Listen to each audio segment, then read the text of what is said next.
ang sumahod? Yan po ang nakarating na report sa amin. At ayon sa kanilang report, nangyari ang insidente siguro mga bandang hating gabi. Maestro, pakinggan niyo ho to. Bakit kidlat? Kilala na ho ba kung sino ang may-ari ng lugar? Sa ngayon, yan ang inibistaga ng mga kapulisan. Kinakalapan nila kung ano mga info.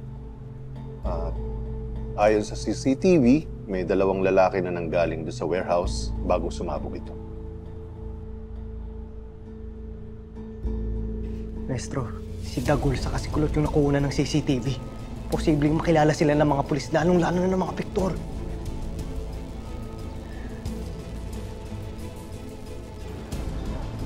Yari tayo. Delikado. Ako, sino man po sa inyo makapagbigay ng impormasyon sa 2 lalaki na ito, itawag lang po sa amin. Parang kanino tayo dyan ah. Pero mahirap na. Tayo na naman yung binabaliktad eh.